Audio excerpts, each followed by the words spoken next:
Start. Oh. How does this turn on? This one's not on. This mic is not on. Oh, that's interesting. I don't know if it turns on somewhere. No, not for... This mic. Okay. Up. Yeah, we should start because people are online waiting. I mean, literally online. So do you think we've got... Well, I have to wait for Louis to get back. Oh, of course. And did the guitar come? Lloyd was supposed to bring it. Not Gether, Lloyd. I haven't seen him. Okay, well. I haven't seen either of them. No, Barb is here. Is she? She's setting up the food. Oh, okay. Yeah. Well, maybe... Okay.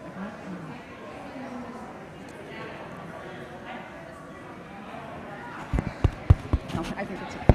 Testing. Yes, that works. All right, that works. Okay, so I don't have... Here. Oh, okay. Oh.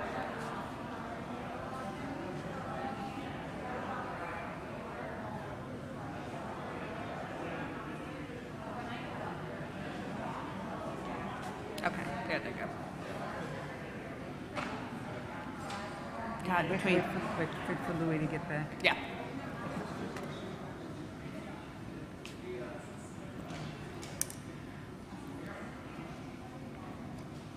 Turn in your hymnal.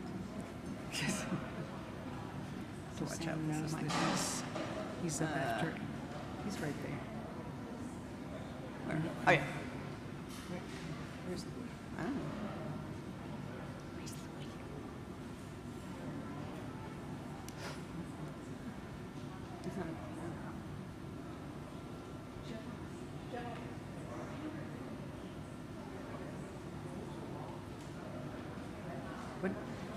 What are you looking for?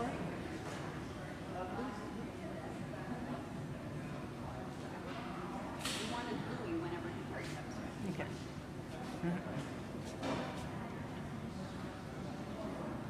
I'm sweating already. Can we put this away somewhere else where you don't? Yeah. Yeah.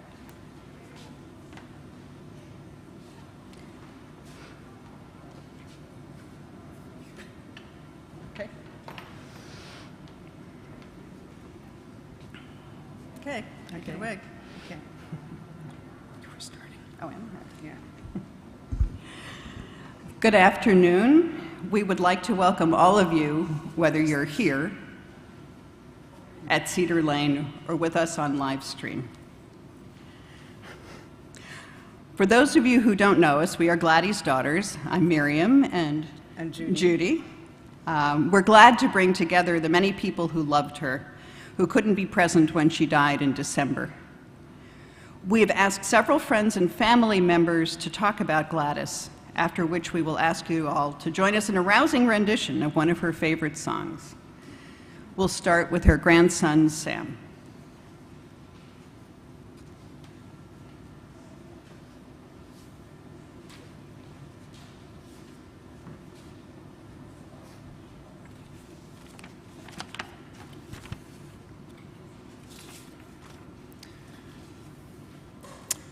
Hello. I want to thank everybody for coming. I know she would have really appreciated this. I won't be able to say all that Grandma Gladys was to me in a few words. What are the constants when I think of her? Love, encouragement, and until recently, permanence. I've been going to the house on Highview for Thanksgivings, Passover Seders, bagel and schmear brunches, and other important meals my whole life. Always Grandma was there, and for most of my life, Grandpa Steve too. As a child, it was drawing in Grandpa's studio, with every ink and calligrapher's pen imaginable. Then on to the percussion instruments. Other times it was a museum visit or a walk on the National Mall. This was all a given. It took many years to really see my relationship with my grandparents, how close we were, how involved and truly interested they were in each of my life decisions. Not many get to have this, nor for nearly as long as I did. As I grew older, I came to appreciate Grandma and Grandpa in new ways.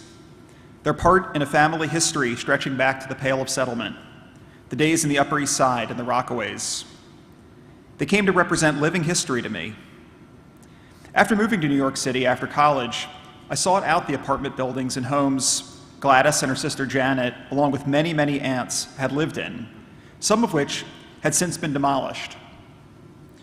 One year she visited, and we drove all over Brooklyn visiting the places she'd known, apartments on Ocean Avenue and the old quad at Brooklyn College, where we both attended. I'll cherish that memory. Later still, I came to understand the commitment and conviction of her principles. She wrote beautifully of her experiences as a leftist and progressive at a time when suspicion could mean FBI agents parked outside of the house. The courage to stand up, with real risks on the table, was her life. Recently, I've been going back and looking at the many emails she sent over the years. I could never keep up on the correspondence front. What strikes me is the sincere joy she found in family. Every new achievement was something to be celebrated, each new member of the family welcomed with open arms. She became a grandma to my partner Nicole, and I'm sure to many others.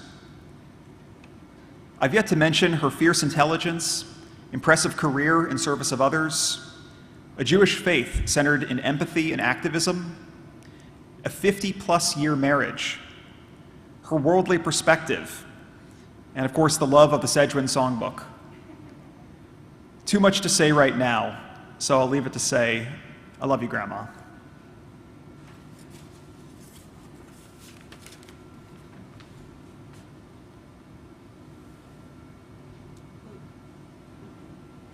And her other grandsons, Louis and Pierre.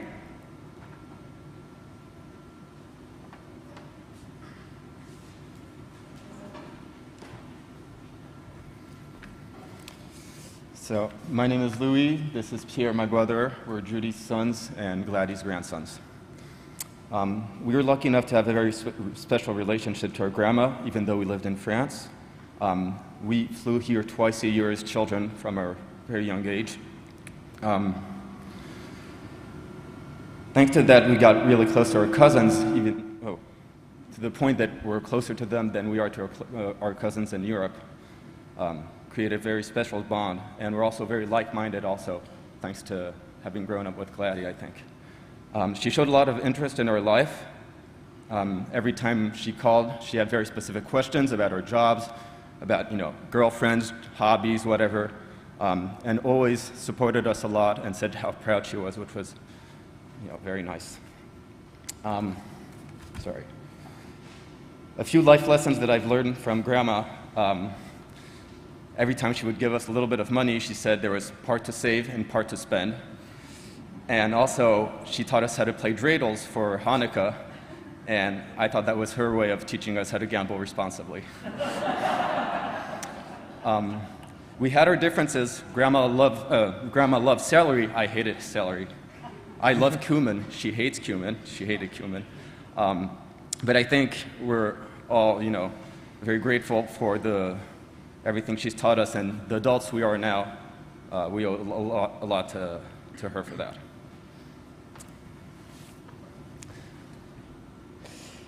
Yeah, it's true. We had a special kind of relationship to both our grandparents here because we were living far away on the other side of the world for the whole year and then living with them for several weeks at a time. So it was a very special and we were very grateful for that too. We felt like that house that most of you probably know was our house, and that room was our room for the time we were living there, even though I know it's been other people's rooms too. But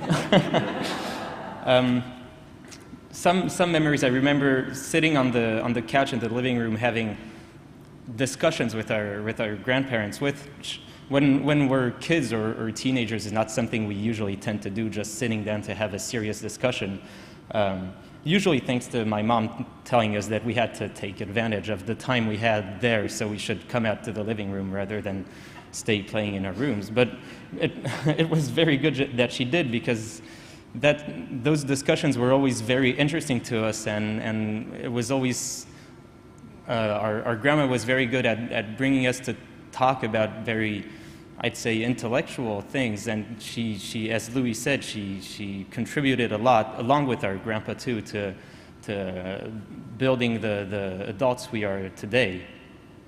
And she kept on impressing and inspiring us until the very last time we saw her. This the last summer, when she still had Zoom meetings with fellow social workers, talking actually about the way people cope with aging and losing independence, which she was going through. And I was amazed by that ability to, first off, to stay intellectually active until such a late age, and reflect on her own situation, and that will also to keep learning and keep sharing with not only her grandsons, but everyone in her life, that knowledge that she acquired over the years until the very end. And considering the number of people here and the number of friends I know she has, I can tell that I'm not the only one that was impressed and thankful for that ability that she had to share that knowledge and to share her love too. So I'm happy and I admire these qualities that my grandma has passed on. Thank you.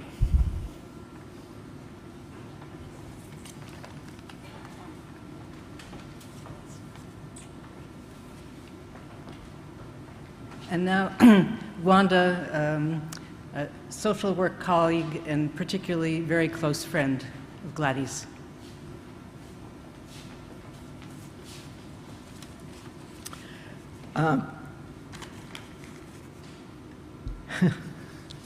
Following the grandsons is not easy.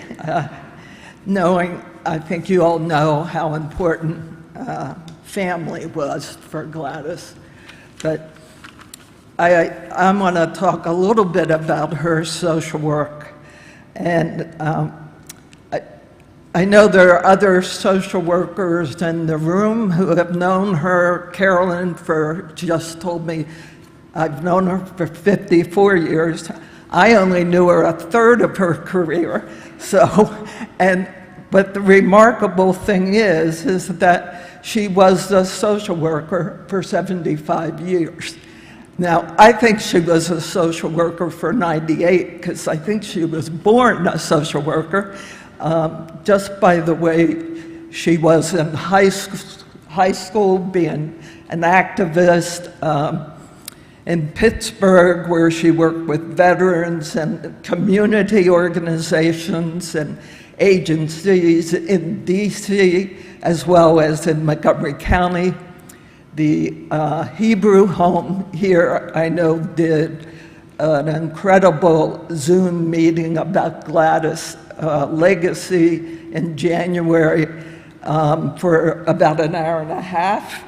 And the stories, there must have been 35 people just talking about all the contributions she has made to the profession. The thing about Gladys is that she had the perspective of history for our profession. So whenever we would be in discussion, she would say, well, you know where that came from. And she'd talk about 1940 and 1950. And for us in a peer group where we ranged in age from 35 to 98, that was an incredible gift that she was giving the other social workers. She also was an advocate for justice, and her grandsons mentioned that as well, but it's not just justice politically. The discussions that she would have in her living room at night with Rachel Maddow or anybody else who would stay up to midnight and talk with her. But justice, social justice, community justice, personal justice. And as a colleague and as being in a peer group with her for 25 years, I know that we all have probably a story or some special thing she gave us. But for me, I think it was her self-awareness, not only with her family. She talked about every single one of you, but also just about herself and where she came from. And her drive to never stop learning. She was always learning something new, reading a book on aging, which she could have written, but examining her own life and her impact on others. One of my last conversations with Gladys at the Wheaton House, which I think we all will miss, and we met, our peer group met there for the last 15 years. Gladys was talking about her accumulating losses, mobility being one, which is amazing because she had been dealing with mobility issues probably most of her life, but you wouldn't know it because she just never complained about the pain or discomfort. But also the independence the last couple years was a challenge for her. And then at the end, particularly her vision going. As you know, she was an avid reader, watcher, email sender to all of us. And that was probably, I thought, would be one of the hardest things.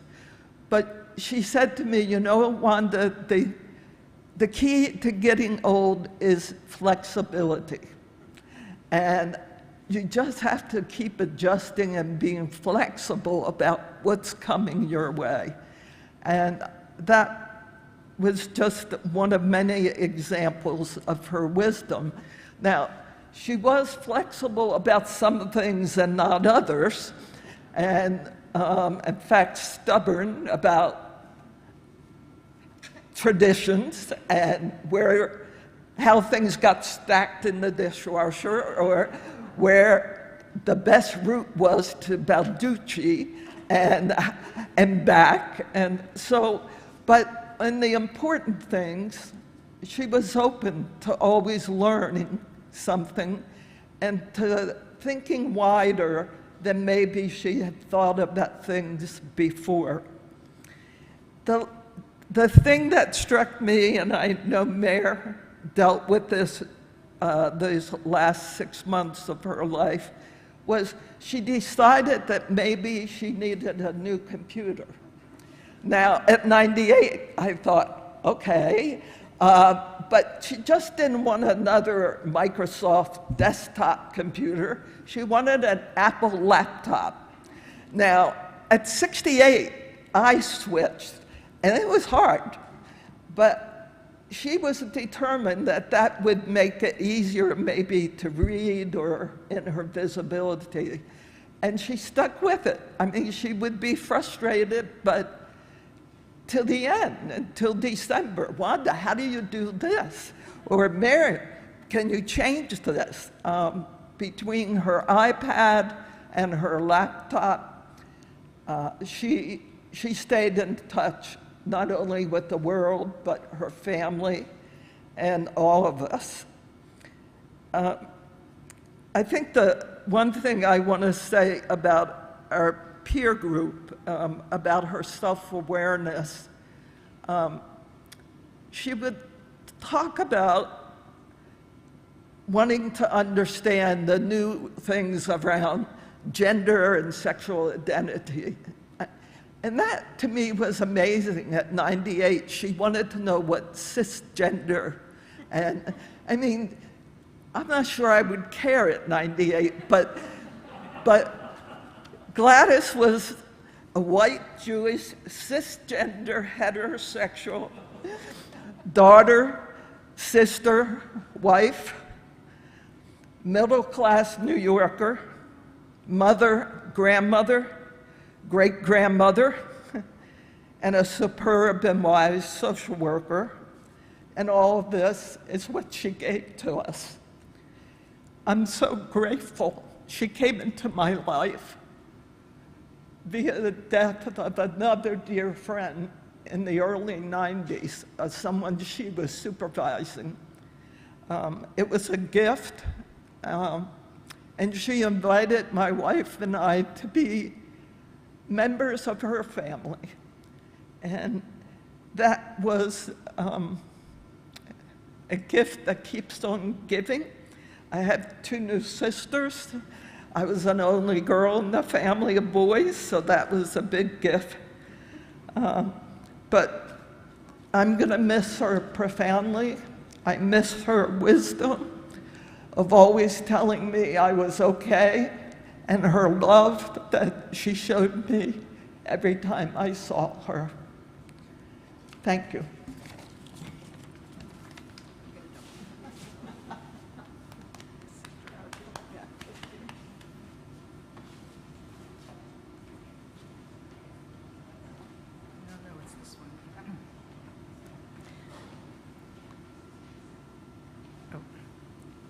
Is that yours?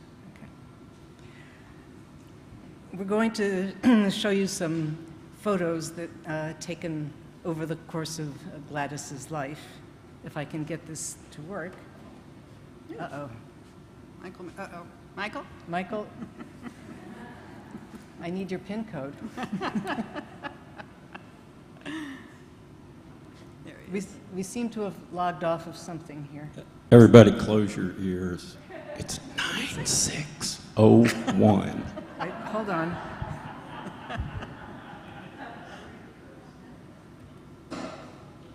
Oh, Well done, thank you. we'll all forget it now. Okay.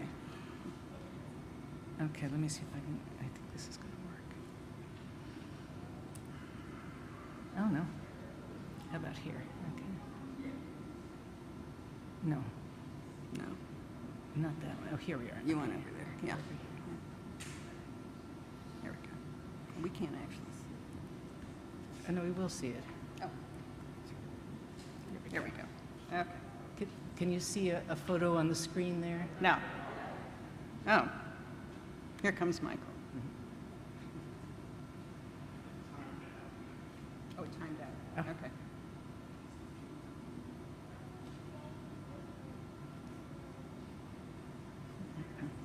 Oh, Is it? pin was right here. Oh, okay. He's getting that one. Okay. Okay. Yep. I don't know if he has the photos. What is he supposed to have?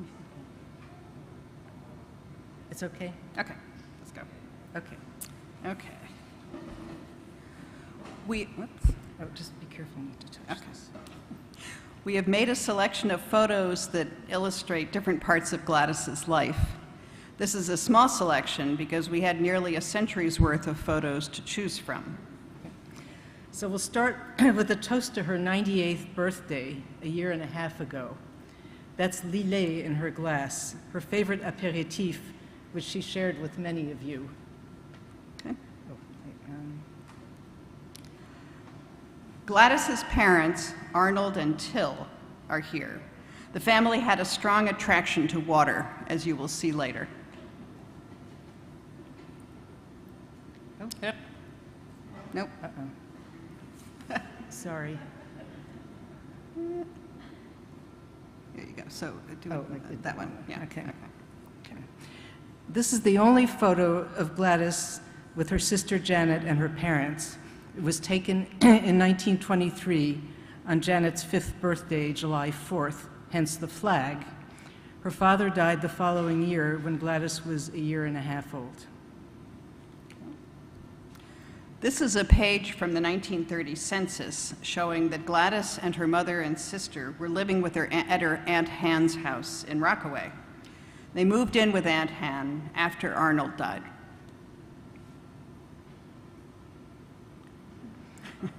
She had happy memories of life with her cousins, here with Mosey and Shirley, and later Jessica, just a few blocks from the ocean. I think there may be another one. Yes. Yes. Here it is. I think you can all recognize her in the photo. Yeah. This is this one. No, no. No? Okay. Go ahead. This is Gladys with Janet and her grandfather and mother. This is a scene from Lord of the Flies.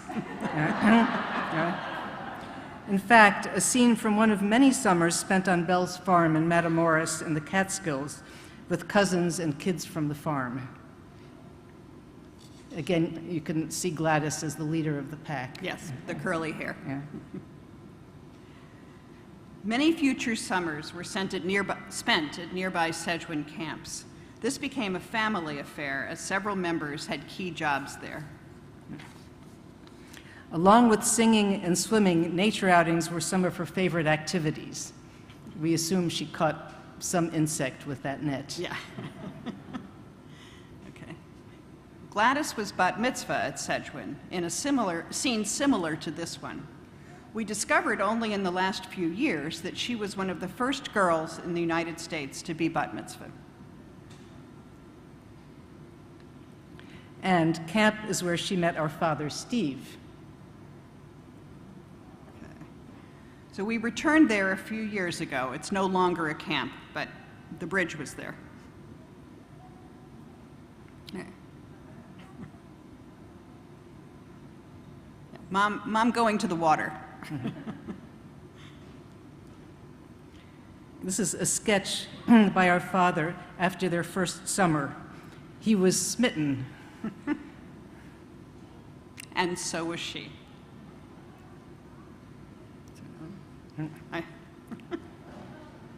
not sure how that went. Yeah. In her early teens, she formed a club with 3 friends, Rita, Blanche, and Sarah, at Janet's instigation, called ESOTs, which means Earnest Seekers of the Truth. They held meetings, took minutes with their nearly identical Palmer penmanship, and went to plays, dance performances, concerts, museums, etc. They also discussed current events and passionately expressed their views about social issues. Here are Janet and Gladys about to embark with their mother Till on a 3-month voyage to Palestine via numerous Mediterranean countries and cities: Marseille, Paris, Italy, Egypt. The inauspicious date was May 1939. For those of you who didn't know Grandma Till, she was not easily deterred. And here are Janet and Gladys a number of years later, looking at old photos. You're right. Okay. Our parents got married in October 1945. Dad had just been demobilized after 4 years overseas, and apparently absence does make the heart grow fonder. They moved to Washington, where this photo was taken soon after. This is you. Oops, what happened to that? Oh, we missed one. We missed one? Okay. Okay. Oh, yeah. It's right. gone. Okay. This is with Mom, with me and Judy, not looking thrilled about going outside. Yeah. Yeah, we're actually missing a photo of Yeah. the early days in the house in Hammond Wood in Maryland. It may show up. Okay, which may show up. Yeah. And here we are more recently. This is you. Okay. Mom's longstanding commitment to social justice extended to her taking 13-year-old Judy to the 1963 March on Washington. She often described the atmosphere of fear that surrounded the event, with no assurance of protection by the government. Yeah, So this is a difficult segue, Segue, but it's a yeah. neighborhood party. We just thought it was a great photo. And one of many summer vacation scenes.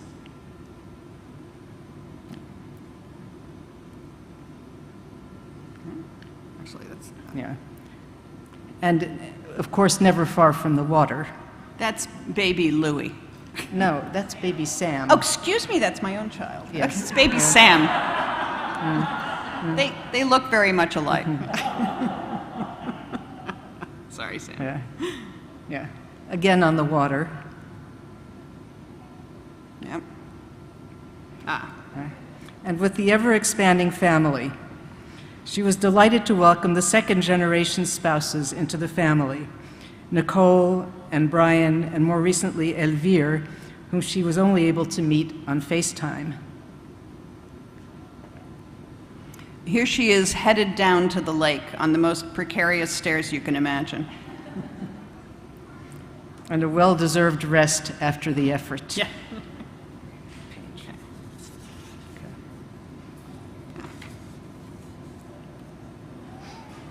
Annual winter gatherings with Jewel and Ted and their family in Chincoteague. This is where she took her last breath, by the ocean. This is one of many parties at Chincoteague. Right? Yeah, right. Yeah.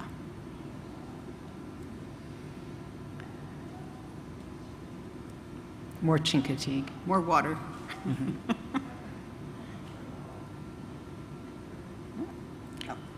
Yeah. And this is at a party with Grandma Till, her mother. And this is a visit to Till and her tree in Chautauqua, where Till spent many summers.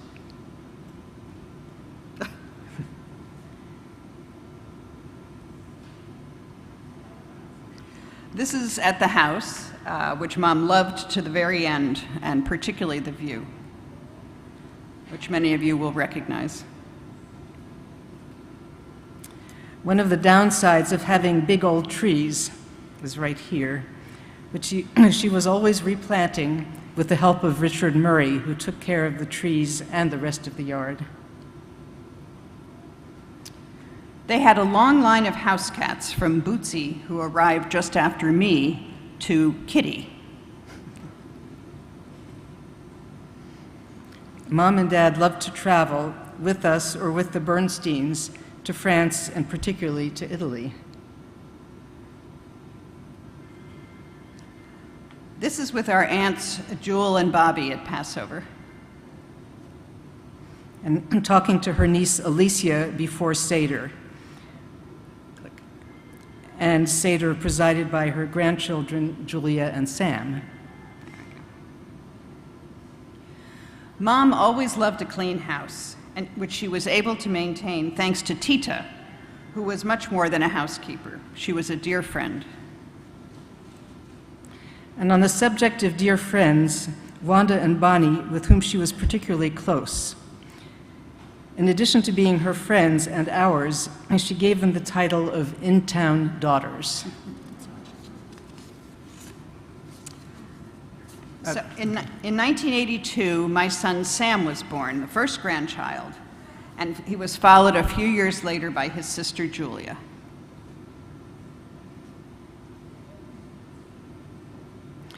Then in 1991 and 93 came Louis and Pierre,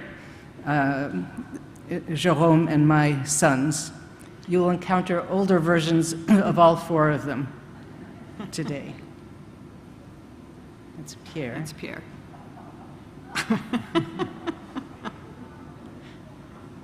They have the same expression. They really do.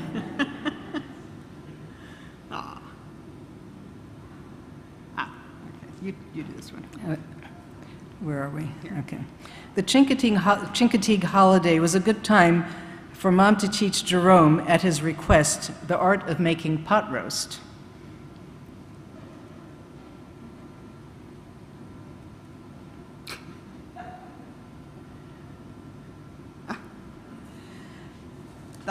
This is... Okay. Yeah. The highlight of Mom's last decade was the arrival of her great-granddaughters, Amelia and Madeline, Julia and Brian's daughters. As she would describe their visits to me on the phone, I could hear the joy in her voice. Again, you'll see older versions of the two of them here today. No. This is, This one. that's Amelia. Yeah. And that's Madeline. baby Madeline. Yeah.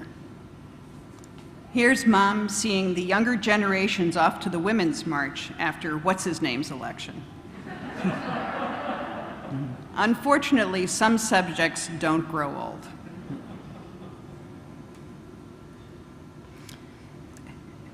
As you have seen and already know, Mom always looked great. One of her secrets was her hairdresser and faithful friend, Roy. When she could no longer make the trip to his salon in Woodley Park, Roy would come to the house to perform his magic. Mom worked with Mary, her Pilates instructor and friend, for the last 20-plus years. Because of that, Mom was able to get around and function in relative comfort, a remarkable accomplishment for both of them.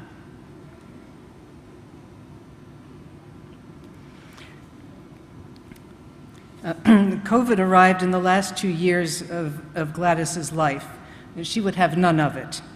Fortunately, Miriam came to live with her, and with the help of Suji and of several neighbors, she was able to continue living comfortably at home. I'm not finished with this. No. Also essential to Mom's comfort in her last year were the aides from Liberty Care who are here today. We'd like to ask them and Liberty to stand. Elisa, Anna, Sheila, and Maricel. Thank you for your love and care.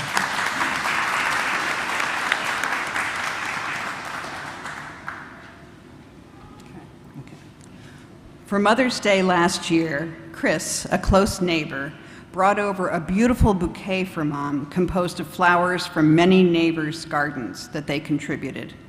A perfect tribute to the special place she had in the neighborhood that she loved. Thank you. Thank you. Our next is Elliot. Yes. Can I introduce him? Yes. Okay, as soon as I can figure out how to do this, we're going to show you a video sent by our cousin Elliot, who lives in Pasadena, California. And he was unable to come, but he did produce a video. So I hope this is going to work.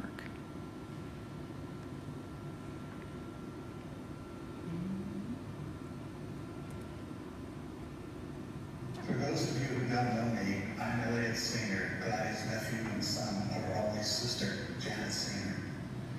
Gladys, along with Steve, has always played a special role in our family. As growing up, we always drove down from Teaneck, New Jersey, to their home in Maryland for Thanksgiving. And Steve and Gladys, along with Mary and Judy, made the opposite trip for Passover. Our family was much closer to my mom's side of the family than my dad's, so naturally our families were close. I have strong memories as a kid of watching my grandma Till, our Gladys' mom, raking the leaves while I would watch through those large windows in their home. I also recall a crazy memory from Passover one year, as it was time to open the door to let Elijah in. So Gladys went to the door to open it, and their cousin Roy, who lived in Hawaii at the time, was at the front door. I have no idea why and how he got there, but I can still imagine Gladys' face when opening the door. And for those of you who were ever in their home's basement, that's where I slept as a kid, among the thousands of Steve's books, and the heater going on and off all night. Gladys played an important role for me personally as I was growing up, as I went to George Washington University for grad school in the late 60s. So our home became a refuge at times from the tumult going on in DC, where I lived during the Vietnam War days. I would drive up there often for dinner and small talk.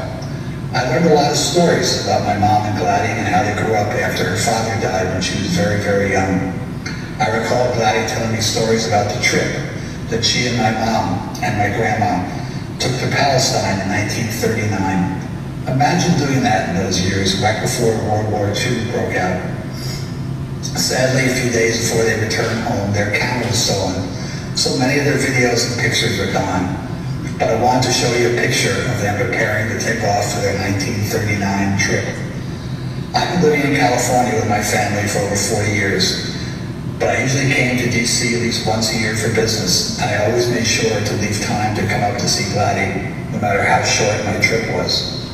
Even though in her later years with her physical limitations, I always told my wife Marcia on my return home that her mind was still very sharp, and she could hear me talk in a normal voice without having to shout. After Steve passed away, I knew that she enjoyed the company, but it was as much for me as it was for her in terms of my visits. She always kept me informed about some of the close cousins, like Jess and Judy Gribbets and Shirley Levy. And after my own mom passed away in 2007, she was a connection to the wider family. My mom and her were very close, as my mom was 4 years older than Gladys. And they both were very close to their mom, Grandma Till, who raised them by herself. Here's a picture of the three of them, Mom and Gladys. Talked often and I know that each were personally helpful to one another, and Gladys, with her background as a clinical social worker, was helpful to members of my own family in a time of need.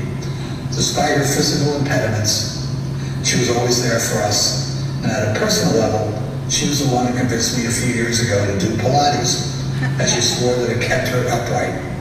It was her influence that pushed me in that positive direction. I remember when I got the call from Miriam and Judy that she had passed away while her family was all together on vacation. She seemingly had the ability to pick her time.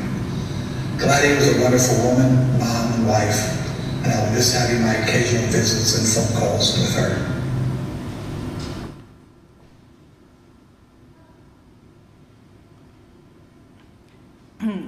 Elliot made reference to a couple of photos, which we didn't have the technical capability of putting in the middle, so here you go.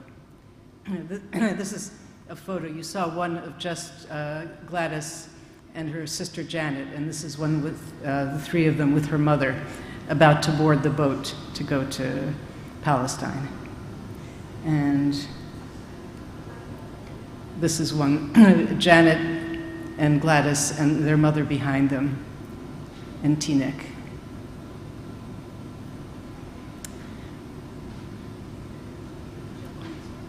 Okay, so now Jérôme, Mom's son-in-law, will speak.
So as I think of Gladys today, the images that come to my mind are the images of the last trip that we made with her, which was actually her last trip.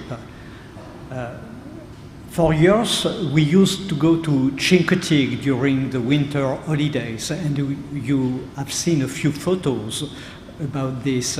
It has been our annual family meeting meaning an extended circle of friends and family, and we don't always remember who is part of the family, who is part of the friends, and actually we don't care. We just are with wonderful people in a very beautiful place, and we particularly enjoyed these moments. The place is really beautiful. So last winter, we arrived from Paris, Judy and me, and Gladys was not feeling so good. She was tired, and during the evening, our first evening at her place, she began to breathe loudly. And it didn't go better the next day. We could hear her breathing with more difficulties. We were supposed to leave for Chincoteague the day after, and it's a long trip. It can be 4 hours, depending on the traffic. So what should we do? She was really determined to go. She wanted to be with everybody, with her daughters, with her grandchildren, with her two great-granddaughters, with the family, with the friends, but her condition didn't improve. So we postponed our departure of one day, thinking, well, we will see how she feels tomorrow. And the next day, the next morning, I can't say that she looked better, nor worse. She was weak, but she wanted so much to go.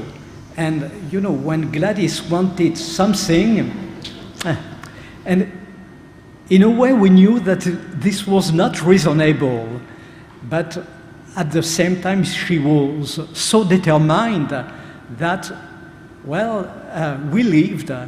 She had to go down her 2 flights of stairs. Was she going to be able to do it? Yes, she did it. Slowly, step after step, taking some rest in the middle, and then she had to walk to the car. She took her walker, and step after step, she walked to the car.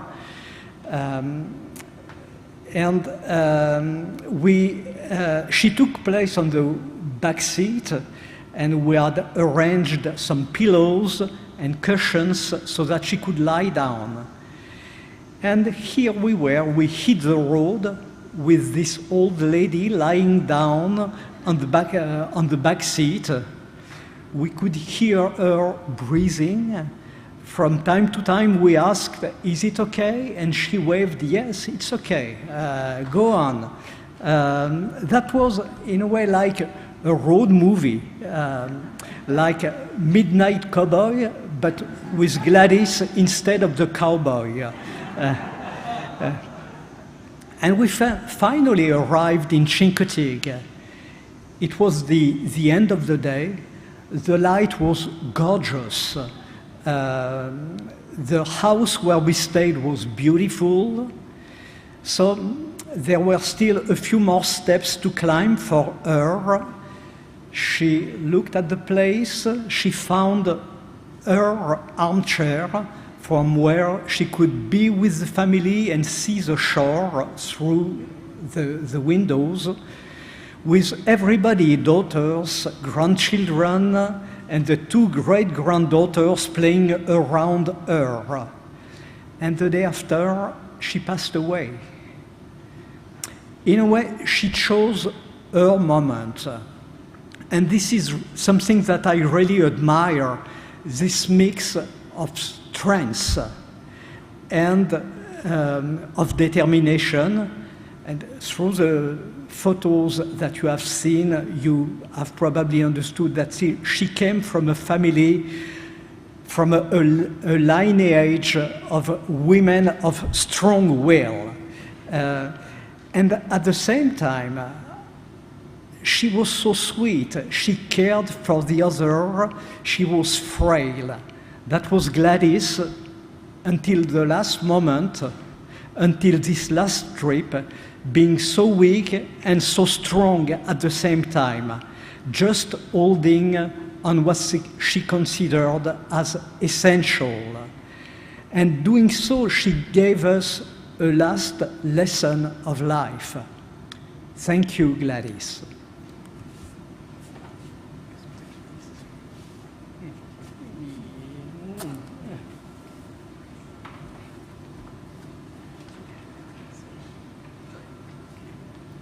And now, Julia, the only granddaughter.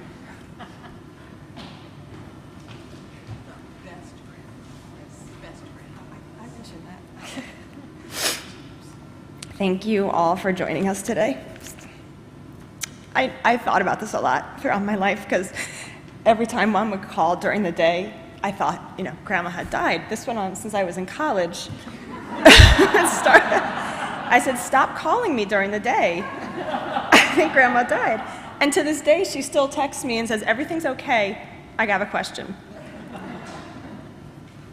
So thank you all for joining us. I am honored to be able to share with you my perspective as Grandma Gladys' favorite granddaughter, although it's mostly because I'm her only granddaughter. But she did treat her grandson's partners with the same love and kindness. I'm also glad that all of her grandchildren, my brother and 2 cousins, have been able to share some thoughts today, as Grandma was connected to each of her grandchildren in a way that was unique to them. If you hear me say the same things, we didn't plan this. We all just wrote the same thing about Grandma. It's really sort of funny. So everyone here knows how much Grandma loved her grandchildren. You probably know more about our lives than we realize, as Wanda said, you do. She was always curious about updates in our lives, both personally and professionally. She often started a conversation with me with her gentle, "So, what's doing with you, dear?" Today you have heard about Grandma's impact on different lives and communities. So I thought I was ending, but I'm not. The order switch up messed up. So let's continue with a few highlights of having her as a grandmother. First, she and my mom Miriam and my Aunt Judy really created an atmosphere where caring for her was something to be valued and not seen as a burden. As Grandma aged, we developed a new measurement for food portions, lovingly called a grandma-sized portion, which was just a really small amount of food and then a little bit less than that. Sam and Nicole cooked her countless meals, adapting recipes so that there was just enough cumin that Grandma could enjoy. You all heard. She doesn't like cumin. I have to tell you, Grandpa Steve always said, "If there's cumin, she's a-goin'." It became somewhat of a family joke that whenever we'd visit, she had a list of tall chores for my tall husband to complete. And I loved it. There was a certain comfort in knowing the small ways to help her, even if it was finding where my 3-year-old Madeline had stashed her cane after playing with it, or knowing to carefully get jars from the fridge as they were always pre-unscrewed as her age slowly took her dexterity. And a special thanks to Wanda and Bonnie for always making sure all the wine bottles and jam jars were pre-unscrewed. While we took care of her increasingly as she aged, she always took care of us in her own way. She gave us a sense of where our family came from without telling us who we should be because of it. We knew the principles that she valued, and we knew we were allowed to find our own. She and my grandfather invested their time and their money in our family staying connected, especially considering she had 2 grandchildren an hour away and 2 grandchildren an ocean away. And that investment has paid off. Louis and Pierre are our closest cousins, and I thought they'd give me a hard time about it, but they already said that it was true. But I think we're your closest cousins too, so I'm glad we're agreed. I saw her maintain her own connections as well. She was still forging new friendships well into her 90s. She had a wonderful way of becoming friends with her friends' children, which to me was always a really beautiful way to stay connected to those who had since passed. And I was lucky enough to not only have her as a grandmother, but also as a professional mentor. It was a joy and an honor to follow in her footsteps and become a social worker. I probably racked up quite a bill as many times as I sought her professional consultation. Her wisdom still guides me today, a balance of giving people a chance to change, giving people honest feedback to make those changes, and also having a limit and an ability to say no.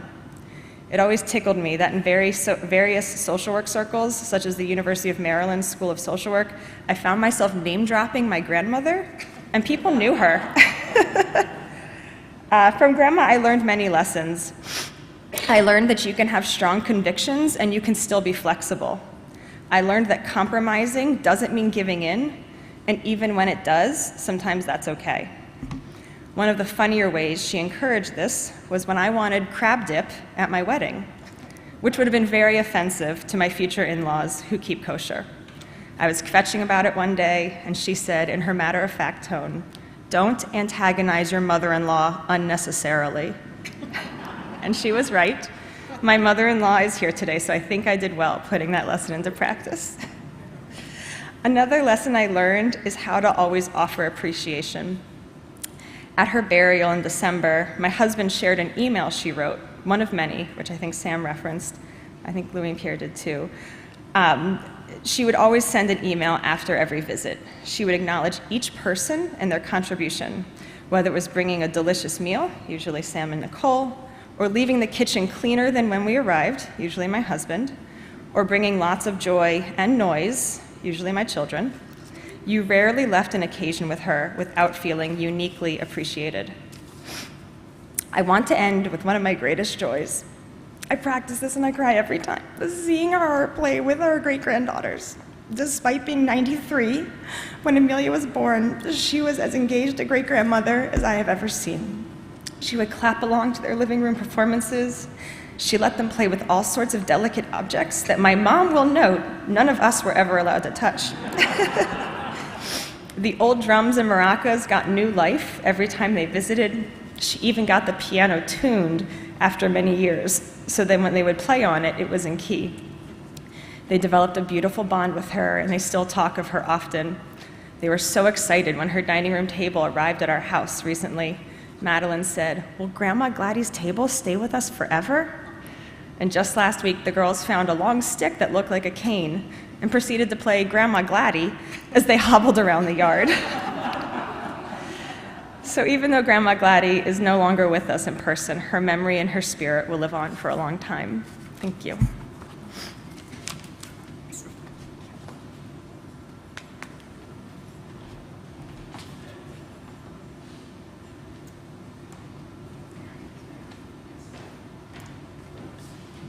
And next is Mary Means, one of our dear neighbors in Hammondwood.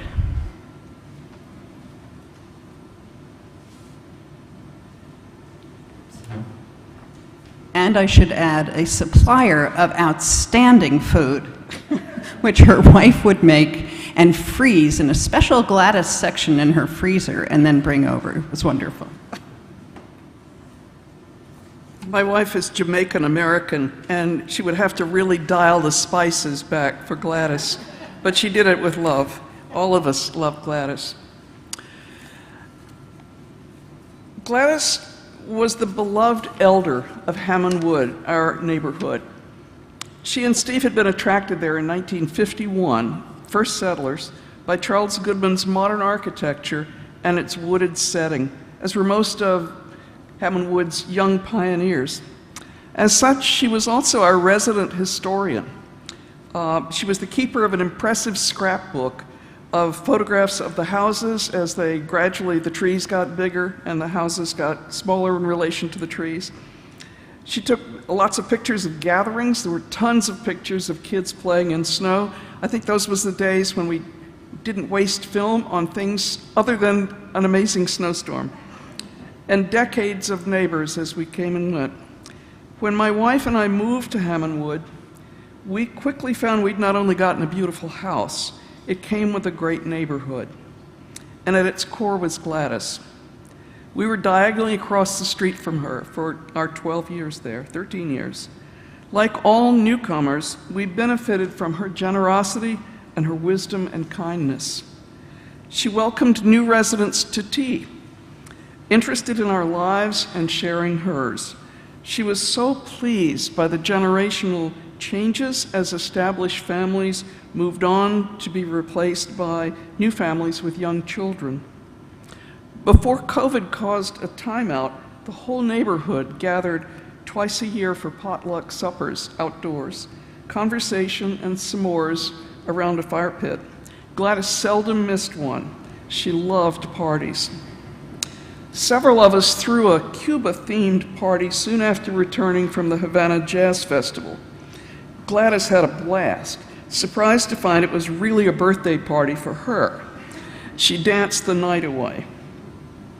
Over the 12 years of our friendship, I had the blessing of knowing her as a loving mother, grandmother, and great-grandmother, a kind and giving spirit who made a huge impact on people's lives as a therapist and teacher, as most of you, every one of you know, particularly teaching therapists. No surprise, her friends ran the gamut of ages, cultures, sexual orientations, and skin colors, maybe even a Republican. I'm not too sure about that one. Certainly not lately. As I gaze over Gladys's silent house, it's right outside my office window, I feel a deep sense of loss and sorrow. I felt her love every time I saw her, in every visit, every phone conversation, in every gracious email she sent me. She wrote the most beautiful letters and emails. On one occasion, using her great diplomatic skill and elegant charm to de-escalate and heal what could have been a divisive neighborhood clash.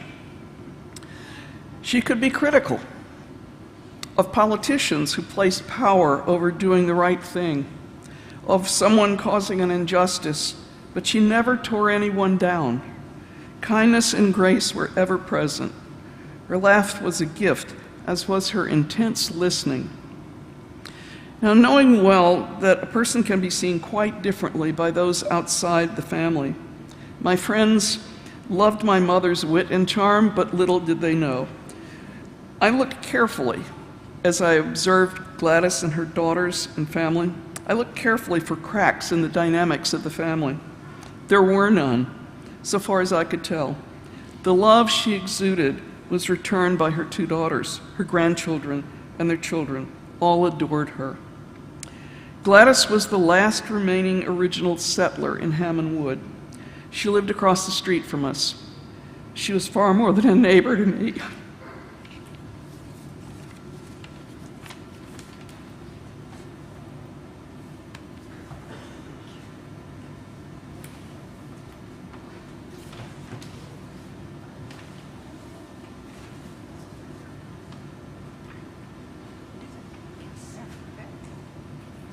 Okay. And now, as Mom would always say, let's sing a song everybody knows. We will be accompanied, and I'm expecting you to sing. This is only an accompaniment. This is not just a performance. We will be accompanied by the Boivin family pickup band with Elaine sitting in on spoons and Kate and myself leading the singing. You'll find the lyrics in the program.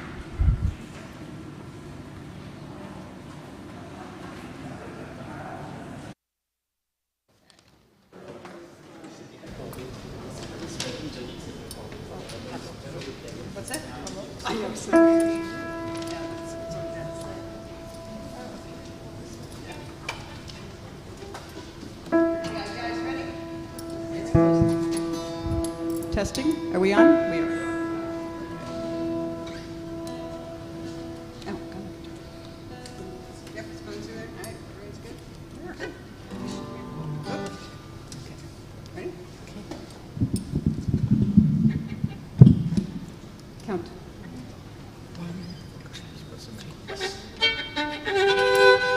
Oops. All right. False start. Wait, how about a note? Yeah, go ahead.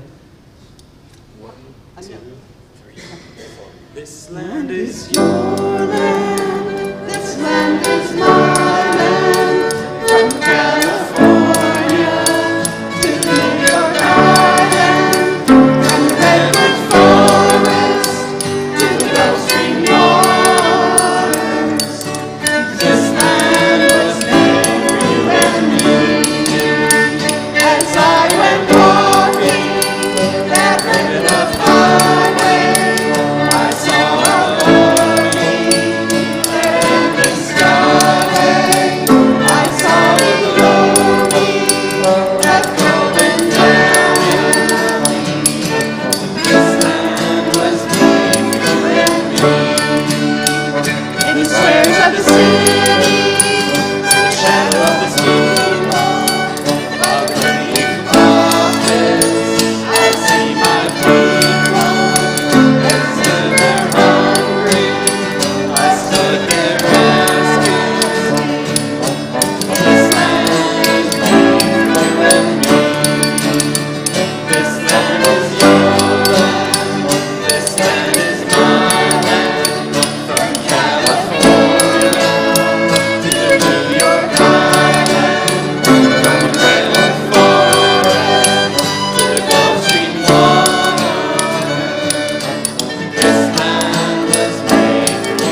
We are now, can go have some refreshments through the double doors. And for those of you online, thank you very much for joining us.